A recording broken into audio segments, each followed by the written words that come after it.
amis, aujourd'hui je fais une nouvelle vidéo. Alors c'est une vidéo un peu spéciale. Ça ne sera pas une vidéo haul, ni d'action, ni de vêtements, ou quoi que ce soit. Aujourd'hui c'est une vidéo un peu spéciale qu'on m'a réclamée. Ça sera une vidéo sur mon ressenti et mon expérience via ma perte de poids. Voilà.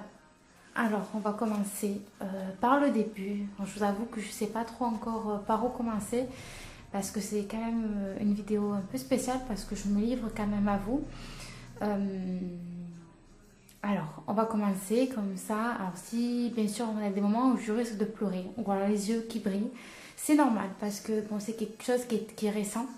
Ça fait pas tout à fait un an que je me suis fait opérer, et du coup, c'est encore un peu sensible. Du pourquoi j'ai fait la démarche de me faire opérer. Je me suis fait opérer, je me suis fait faire une sleeve. Pourquoi? Alors je vous explique, je suis passée dans plusieurs étapes. Je suis tombée malade, j'ai des problèmes de thyroïde.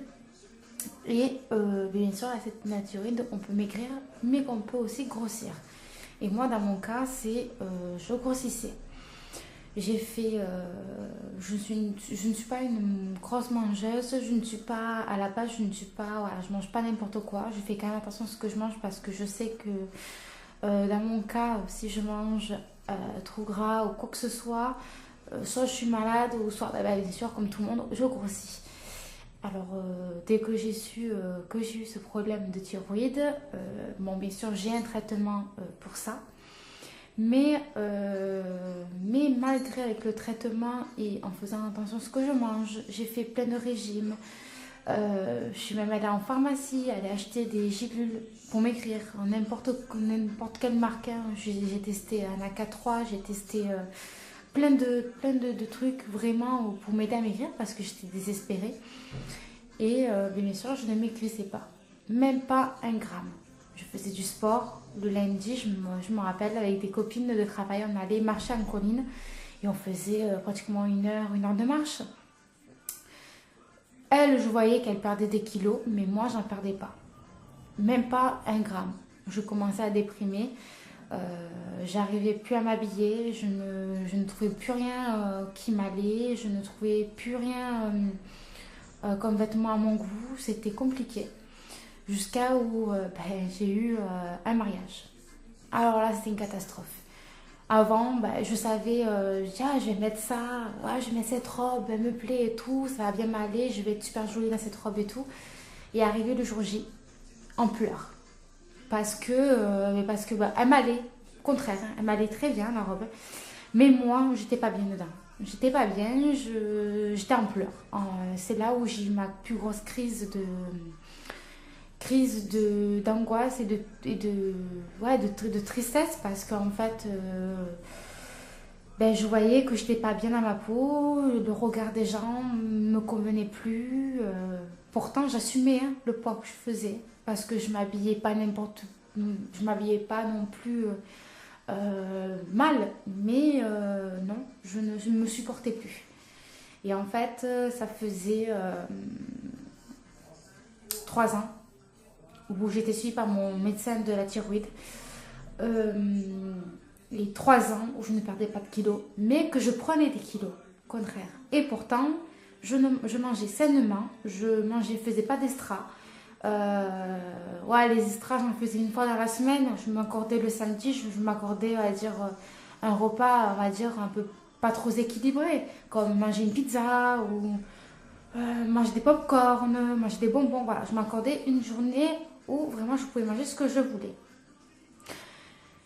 Mais malgré en faisant tous mes efforts, je ne perdais pas. Je ne perdais pas et je commençais à déprimer. Je tombais dans une dépression parce que avec tous les efforts que je faisais, il n'y avait rien qui ne fonctionnait. Du coup, j'ai vu le jour où j'ai eu rendez-vous avec mon médecin. Je lui ai dit, écoutez, il va falloir faire quelque chose parce que je ne supporte plus comme je suis. J'ai tout essayé. La preuve, vous m'avez aidé aussi, vous voyez les évolutions et je ne perds pas. Et lui, il m'a dit, oui, effectivement, vous ne perdez pas, qu'est-ce que vous pensez? Alors moi, j'ai répondu, ben, je pense, ça fait un moment que je pense à l'opération. Et il m'a dit, oui, effectivement, au début, je vous aurais dit non, ça ne sera pas possible parce que c'est trop tôt, on ne sait pas si vous pouvez perdre ou pas. Mais là, effectivement, ça fait 3 ans. En 3 ans, je vois que vous ne perdez pas, vous prenez, au contraire. Malgré avec le traitement que vous avez pour la thyroïde, ben, je vous accorde l'opération. Alors à ce moment-là, il m'a fait une lettre pour aller voir un chirurgien qui m'a conseillé. Moi, déterminée comme j'étais, dès la sortie de mon examen avec mon docteur, je suis allée prendre rendez-vous avec le chirurgien. J'ai eu mon rendez-vous avec le chirurgien. Les jours passent. Moi, au moment où je suis sortie de l'hôpital pour prendre mon rendez-vous et jusqu'au jour où j'ai eu mon rendez-vous, dire le jour J, j'ai un laps de temps où j'étais encore hésitante. Est-ce que j'y vais, est-ce que j'y vais pas, est-ce que je le fais ou est-ce que je le fais pas, est-ce que je fais les examens en sachant soit c'est accepté, soit c'est refusé. Je ne savais pas. Du coup, j'ai dit non mais on va y aller, c'est bon Cassandra, je commence à plus me supporter, on y va. Alors, je suis allée à mon rendez-vous chez le chirurgien. Le chirurgien m'a consulté, tout ça. Il m'a dit que franchement, ben, j'étais à un point où j'étais à la limite pour faire les démarches de l'opération, mais qu'il allait quand même m'envoyer quand même faire tous les examens parce que ben, malgré que je sois à la limite, par rapport à la lettre de mon médecin qui l'a lu, il disait qu'effectivement, c'est quelque chose à faire. Après, il ne me garantissait pas que ça allait fonctionner ou pas, ou si ça allait pas fonctionner, que ça allait être accepté, que mon dossier allait être accepté pour me faire opérer. Parce que bien sûr, eux, fait des examens, mais après, ce n'est pas eux qui décident. Après, ils se réunissent entre eux pour voir s'ils acceptent le dossier. Et après, eux, ils acceptent le dossier, mais après, c'est envoyé par la Sécu. Votre dossier est envoyé à la Sécu et c'est la Sécu qui décide si oui ou non ils acceptent vos dossiers ou pas. Ça, c'est encore autre chose. Bon, je passe mon rendez-vous et tout ce qui s'ensuit. De là, je suis impatiente de passer tous les examens pour pouvoir remplir tout le dossier qu'il faut. Il me prend un rendez-vous pour passer tous les examens. Bon, ça sera tous les examens dans une journée. C'est-à-dire que je suis restée en hôpital de jour toute une journée, du matin jusqu'au soir, en faisant tous les examens pour l'opération. Je passe tous les examens. Certains examens étaient cool, certains qui n'étaient pas cool du tout. Parce qu'un examen, particulièrement, excusez-moi, qui s'est pas très bien passé pour moi. Bon, après, on est chacun différent, bien sûr. Pour moi, c'est mal passé, peut-être pour vous ou pour d'autres personnes qui comptent se faire opérer, peut-être ça peut très bien se passer, cet examen. Voilà, j'ai passé tous les examens, tout va bien, niveau santé, tout va bien. Bon, par la thyroïde, ça, c'était pas nouveau. Et ils me disent, bah, écoutez, maintenant, il n'y a plus qu'à attendre la réponse, si c'est accepté ou pas. On va se réunir. Et des mois passent, des mois. Je vous dis, j'ai dû attendre 6 à 7 mois. Au bout de, on va dire, les 7 mois, j'ai eu un coup de fil en me disant qu'en fait, il faut que je revienne. Parce que la psychologue, bien sûr, parce que vous voyez une psychologue avant l'opération, parce qu'elle a voulu voir votre mental, si vous êtes prêt à vous faire opérer ou pas. Et il fallait qu'elle me revoie parce que pour elle, il y a des choses qui n'est pas logiques. Donc, je vous explique pourquoi. Parce qu'à l'époque, quand j'avais... Comment vous dire ça? Quand j'avais entre 11 et 18 ans, j'étais très mince. Ils ont même pensé où j'étais à la limite d'anorexie. Et ça, bien sûr, je lui ai dit, parce que bien sûr, quand vous faites un examen comme ça, elle vous pose des questions et elle voudrait savoir. En fait, elle vous pose des questions pour se renseigner sur vous, de votre naissance, on va dire ce que vous vous souvenez, hein, on va dire par exemple de votre naissance à maintenant, jusqu'à que vous la voyez en fait. Elle vous pose des questions, des étapes et tout ce qui s'ensuit pour vous connaître un peu et pour pouvoir aussi, vous n'êtes pas dingo ou quoi que ce soit. Ou juste ça, bon, voilà quoi. Et voilà. pour elle, c'était pas logique et que à l'époque j'étais très mince et que là je me retrouve très costaud, en sachant que je lui ai dit que j'ai des problèmes de thyroïde. Bref, je retourne la voir, elle me repose la question comment ça se fait que j'ai été mince, nana. Moi je lui ai expliqué qu'à l'époque on savait pas trop pourquoi que je maigrissais autant et que maintenant j'ai pris des thyroïde et à cause de la prise de thyroïde j'ai pris énormément de poids. Elle me dit d'accord, elle me dit bon écoutez, on doit se revoir pour reparler de votre dossier, vu que c'était pas logique ce moment-là de votre vie, je trouvais pas ça logique, du coup c'est pour ça que j'attends encore une fois. Quelques semaines passent à ce moment-là parce elle me voyait et je pense qu'une semaine après ils se revoyaient pour rediscuter de mon dossier. Et, et là, à ce moment-là, mon dossier, il se voit, et je reçois un coup de fil au bout d'un mois après. Je reçois un coup de fil en me disant écoutez, votre dossier a été accepté par nous et par la sécurité sociale. Je vous appelle, vous fixez une date pour l'opération. Alors là, toute contente, parce qu'en plus, j'étais pas à la maison, j'étais à la gare routière pour attendre mon bus. Alors je vous dis pas, je sautais de joie. Pratiquement, je pleurais tellement que j'étais contente que ça a été accepté. Elle m'a donné 3 dates pour choisir. Moi, comme d'habitude, moi je voulais pas attendre. J'ai choisi la première date la plus proche du jour où elle m'a appelée, c'est-à-dire le 13 juin. Voilà. Le 13 juin, j'ai dit écoutez, le 13 juin ça me va très bien. Il n'y a pas de souci pour moi. Alors, du coup, elle dit c'est bon, c'est marqué pour le 13 juin. Là, toute contente, j'appelle ma famille. Ouais, je vais me faire opérer, ça y est, j'ai une date, ça a été accepté et tout. Je suis trop contente. Ma famille toute contente aussi. Mon compagnon aussi, il était content aussi que je me fasse opérer et tout. Et là, à ce moment-là, j'avais hâte. Mais une hâte pas possible. Alors du coup, j'étais en train de préparer ma petite valise d'un jour parce que vous restez 15 jours à l'hôpital. Je prépare ma valise et tout, le temps passe. Je continue à travailler le temps, avant la date d'opération, je continue à travailler. Et bien sûr, je travaille dans un centre aéré, du coup, avec les enfants et tout. Je leur dis aux enfants que je vais être pas là pendant un moment parce que je suis très proche d'eux et que quand on crée un lien pour une année, c'est logique que les enfants, ils sont contents pour vous et que voilà, les parents pareil, ils étaient contents que je puisse me faire opérer et que voilà, qu'il y ait un changement de vie. Et à ce moment-là, la date arrive, je rentre à l'hôpital le jour même, le 13 juin matin, je rentre à l'hôpital. Alors, il m'installe en chambre, moi je m'installe et tout. Et là, par contre, c'est l'attente. Parce qu'on ne sait pas à quelle heure on rentre au bloc. Là, les infirmières, elles rentrent, elles discutent avec vous, elles vous demandent si vous voulez un cachet pour vous détendre ou quoi que ce soit. Alors moi, bien sûr, moi, une grande stresseuse, je dis oui, vous donnez-moi parce que moi, c'est pas possible. Du coup, elle repasse pour me donner le cachet. Alors, je prends le cachet pour me détendre.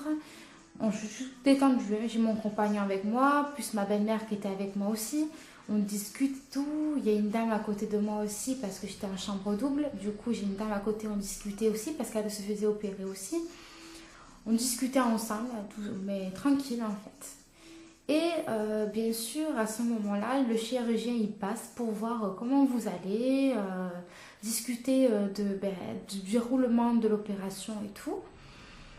Et après, là, il vous dit l'heure où vous devez passer au bloc. Voilà, alors dès que vous avez l'heure du bloc, là par contre vous regardez l'heure tout le temps. Et l'heure arrive de me faire opérer. Et à ce moment-là, là par contre, je faisais pas la maline. Avant je faisais la maline, mais là je faisais pas la maline du tout. Hein. Là je savais que c'était le moment où ils allaient m'opérer et voilà quoi. Et je descends au bloc quand je fais le bisou à mon compagnon, je dis à tout à l'heure, ma belle-mère c'est pareil, je dis à tout à l'heure et tout, et je descends au bloc. Et là, il vous installe dans, je sais pas comment on appelle ça, une salle, dans votre lit bien sûr, vous laissez dans des papiers, vous descendez avec le lit, dans votre lit, et vous attendez. Là, le médecin pour l'anesthésiste, elle arrive. Elle vient vous voir, elle vous repose des questions par rapport à votre dossier médical et tout ça. Il vous repose si vous êtes allergique à quoi que ce soit. Bon voilà, il vous pose plein de questions, qui est logique, c'est normal. Et ben là, à ce moment-là, elle dit, bon, ben, écoutez, vous n'avez pas tardé à rentrer dans vos blocs. Je sais, ça va. Alors moi, toute seule en plus, je regardais autour de moi pour savoir comment, ben, ce que c'est. Bon, curieuse comme je suis, hein. Je regardais et tout, j'écoutais les infirmiers ou les infirmières qui discutaient entre eux, tout ça. Et d'un coup, ben, on vient me chercher, on m'installe dans le bloc, on me dit de me mettre sur le brancard et tout ça. Je me mets sur le brancard et tout. Et là, l'anesthésiste vient et il vous pique. Sauf que moi, il n'arrivait pas à trouver ma veine. Il m'a piqué, il m'a fait mal, un tout de fou. Alors, enfin, à la place de vous piquer ici, alors il m'a piqué là, sauf que il ne trouvait pas ma veine, mais il m'a piqué quand même. Du coup, il n'arrivait pas parce que ça me faisait mal pour me l'enlever. Il faut me la laisser. Mais il m'a piqué ici. De là, c'est passé à ici. Bon, bref, il n'arrivait pas à trouver ma veine. C'était une catastrophe. J'ai cru dire, mais vous allez faire quoi là? Mon bras, c'est pas un endroit où piquer. Voilà quoi. Et en fin de compte, ils m'ont piqué. Il m'a mis ici le cathéter. Voilà. Il m'a mis ici le cathéter pour pouvoir m'endormir et pour le reste des traitements et tout ce qui s'ensuit. Et à ce moment-là, ben, j'ai le chirurgien qui vient me voir. Il me dit, bon, ben maintenant, comptez jusqu'à 3. Sauf que moi, à 1 et demi, vous m'ont plus entendu. Je dormais complètement. Avec le masque qu'il vous met là pour vous aider à vous endormir et tout. Et là, l'opération se déroule. Voilà. Bah, pendant que vous dormez, hein, voilà quoi. Et au moment où je me réveille en salle d'attente, sauf que moi, mon réveil, ça ne s'est pas très bien passé. Mon réveil, en fait, ils ont dû m'appeler, me secouer parce que ben, l'anesthésie, je pense qu'ils m'ont trop dosé. Et au moment où je me réveille, en fait, elle me disait, j'avais très mal. Du coup, la femme elle me dit, bah, écoutez, je vous mets, je sais plus comment ça s'appelle, le produit pour éviter que vous avez mal, en fait. Et elle me met, je me rendors. Je me réveille. Et là, j'ai encore mal, mais une douleur. J'avais mal au ventre, c'était pas possible. Je sais pas comment expliquer, parce qu'en plus, en même temps, j'étais dans les vapes. L'infirmière vient me revoir. Elle me dit, vous avez mal encore et tout. J'ai fait, oh, oui. J'ai dû m'endormir 1 heure. Donc, du coup, au bout d'1 heure, je me suis réveillée. Et j'avais encore mal. Et du coup, elle m'a redonné une dose. Mais le problème, je crois qu'elle m'a donné une dose de trop. Parce que quand je suis remontée en chambre, en fait, j'étais à moitié dans les vapes. Mon compagnon m'a dit au revoir parce que c'était tard. Sauf que je ne me rappelle pas du tout qu'il m'a fait le bisou pour me dire au revoir, ni ma belle-mère. Tellement que j'étais dans les vapes totales, j'étais dans un flou. Et en fait, quand je me suis vraiment bien réveillée, c'était le noir complet dans la chambre. Il faisait nuit. J'avais la dame à côté de moi qui n'était pas encore remontée de son opération. Il y avait son mari à côté. Je me rappelle que ben, lui, il était devant la fenêtre en train de regarder l'extérieur. Là, je me suis rendormie.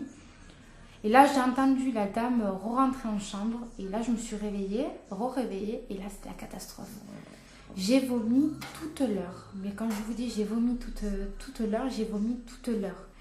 J'ai vomi. Et le problème, c'est que j'ai vomi, mais je vomissais du sang aussi. Alors là, j'ai commencé à m'inquiéter. Un mal de ventre, mais pas possible. J'ai appelé les infirmières. Ça a été ça toute la nuit.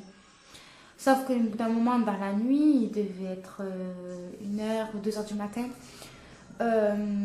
où là, c'était la catastrophe. Crise d'angoisse, plus vomissement, alors là, et plus mal de ventre, là, c'était l'apothéose. Je crois que les infirmières ne devaient plus elles devaient plus me supporter tellement que je faisais que les appeler. Mais le problème, c'est que je ne savais pas ce que j'avais. Mais le problème, c'est que je vomissais du sang, et moi qui ça m'inquiétait. Elle me dirait que ça ne leur inquiétait pas du tout. Elle me donnait les perfusions anti-vomissement, anti-douleur pour le ventre. Sauf que là, notamment, il y a une infirmière qui était super gentille parce qu'apparemment, sa fille faisait aussi des crises d'angoisse. Du coup, elle savait comment me gérer. Du coup, crise d'angoisse, j'arrivais plus à respirer. Ici, en fait, au niveau de la poitrine, je sentais quelqu'un qui m'appuyait pour me dire que j'arrête de respirer, en fait. Ça, c'était la crise d'angoisse. Plus je vomissais, plus j'avais mal au ventre. La dame, elle était là, elle me passait un gant froid sur le front, sur la nuque, le bas du dos. ici pour essayer de m'apaiser en fait. Et le matin arrive, changement d'équipe. Les infirmières de nuit, ben, elles partent, c'est normal, elles ont fait leur nuit. Et l'équipe de jour arrive. Et à ce moment-là, elles ne comprennent pas pourquoi ils ne m'ont pas donné plus qu'autre chose. Elles ne comprenaient pas pourquoi je continuais à vomir, en sachant que quand je me suis réveillée, j'ai eu droit à manger une compote, sauf que la compote, je n'arrivais pas à manger. Elle m'écœurait plus qu'autre chose.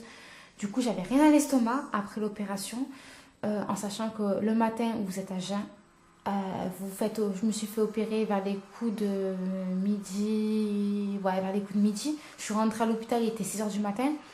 Midi, toujours à jeun. Après l'opération, mais bien sûr, je suis à jeun aussi. Et après, au bout d'un moment, je pense que vers les coups de 16 h, 17 h, ben, à ce moment-là, j'ai eu mon repas, on va dire, qui était de la compote, sauf que impossible. Mais quand je vous dis impossible, c'était impossible de l'avaler. Pourtant, j'avais rien à l'estomac. Normalement, je suis censée avoir faim à ce moment-là, sauf que là, je n'avais pas faim. En voyant la compote de pommes, c'était plus que j'avais envie de vomir, c'était l'horreur. Du coup, j'ai pas mangé du tout. Alors, le lendemain matin, quand les infirmières elles m'ont vu, elles m'ont dit, mais t'es où là, vous êtes dans un sale état.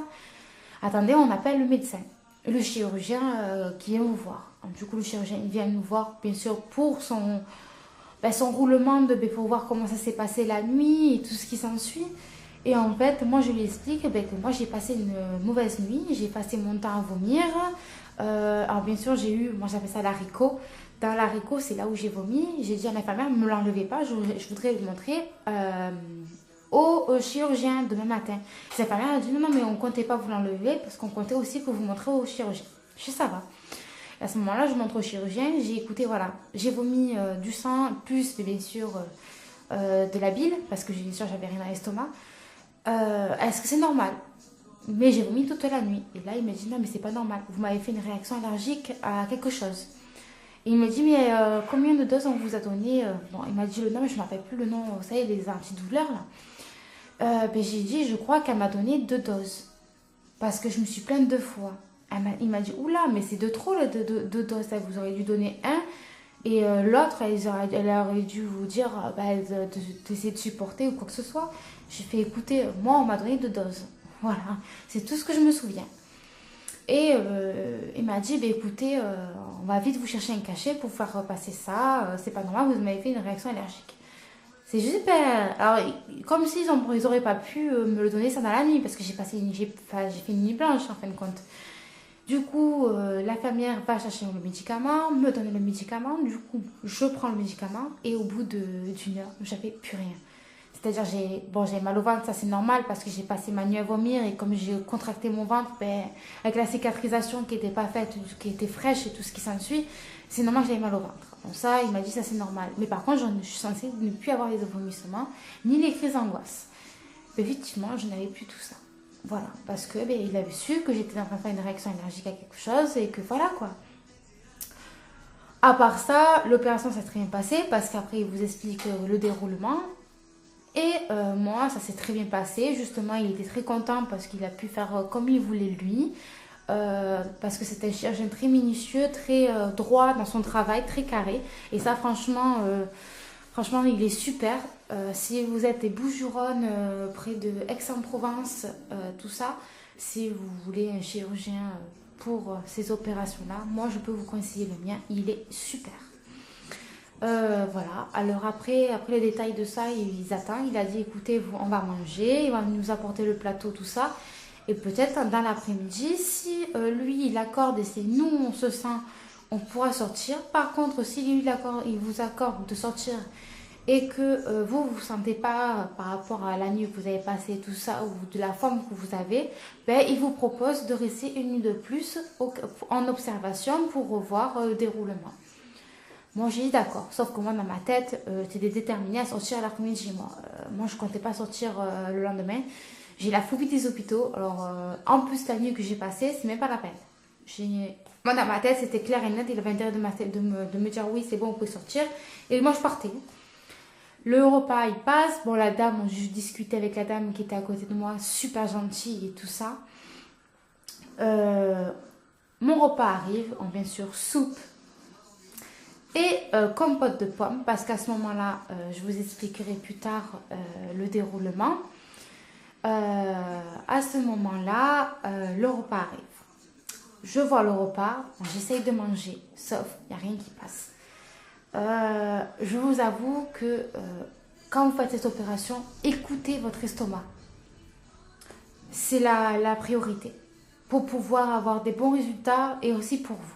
Je vous expliquerai pourquoi dans une autre vidéo. Je mange mon repas et tout ça et j'arrive pas. Je mange une cuillère de soupe et je mange, on va dire, 2 cuillères de compote et encore, on va dire, une cuillère et demie. Les infirmières elles viennent, elles disent est-ce que vous voulez qu'on vous débarrasse et tout. J'ai fait oui, débarrassez-moi, j'ai plus faim, il n'y a rien qui passe, j'ai pas faim. Ok, il n'y a pas de souci, voilà. Et à ce moment-là, elle me débarrasse et tout. Moi, qu'est-ce que je fais? Je passe le temps. Je regarde mon téléphone, les réseaux sociaux, tout ça. J'appelle mon compagnon pour lui donner des nouvelles de ce qu'il a dit le chirurgien, nanana. Et à ce moment-là, j'ai dit écoute, viens me chercher à 14 heures. À ce moment-là, je pense qu'il va me dire de sortir. Je pense que ça sera bon. Il me dit ok, à 14 heures, il arrive mon compagnon. Le chirurgien n'est toujours pas passé. Du coup, je ne peux pas sortir encore. Du coup, j'attends. Mon compagnon il attend avec moi. Bon, on discute ensemble comment ça s'est passé la nuit. Je lui raconte ce qui s'est passé, tout ça. Le chirurgien, il arrive. Et là, il voit mon compagnon, tout ça. Ce qui était bien parce que quand vous êtes en chambre de réveil, il va voir en attendant vos proches pour expliquer le déroulement de l'opération. Ça, c'est cool. Et à ce moment-là, il me dit, écoutez, moi, comment vous vous sentez? Et vous? Moi, je dis, écoutez, moi, je me sens bien, je me sens mieux. Depuis ce matin, je marche, il n'y a pas de souci, voilà. Il me dit, écoutez, pour moi, je vous autorise à sortir. Est-ce que vous voulez sortir? Ah, là, j'ai pas hésité une seconde. Je dis, oui, je sors. Oui, je sors. Et du coup, il a dit, écoutez, moi, je vous autorise à sortir, il n'y a pas de souci. Vous passez à l'accueil, vous récupérez vos papiers, les ordonnances de médicaments et tout ce qui s'ensuit. J'ai fait, ça va. Je remballe mes affaires, je me change parce que j'étais encore en pyjama, je me rhabille et tout. Et je vais à l'accueil récupérer mes papiers, les ordonnances et tout ce qui s'ensuit, le papier pour le travail, bon, tout ce qu'il faut. À ce moment-là, je sors de l'hôpital. Oh, bien sûr, je marche comme une femme enceinte. Franchement, bon, j'ai jamais eu d'enfant, mais bon, j'ai déjà regardé des émissions sur les femmes enceintes qui sont accouchées ou quoi, et je vois comment elles marchent. Et là, je marche comme une femme qui vient d'accoucher. Alors là, une catastrophe, hein. Franchement, c'était horrible. Je rentre à la maison, bien sûr, les infirmières, elles passent et tout, et elles font des piqûres pour éviter Attends, j'arrive pas à le dire. Bon, une piqûre, elles viennent 2 fois dans la journée, matin et soir, parce que vous avez 2 piqûres matin et soir. Et voilà, pendant, je crois, un mois, ouais, il me semble. Avec les bas de contention. Alors, ça, c'est génial quand vous faites opérer pendant un plein mois d'été. C'est génial. Avec les bas de contention, je vous dis pas, j'étais en train de mourir. Et voilà. Et je vous raconte la suite dans une prochaine vidéo. J'espère que ce début de vidéo vous a plu et que la deuxième aussi. Allez, à la prochaine vidéo.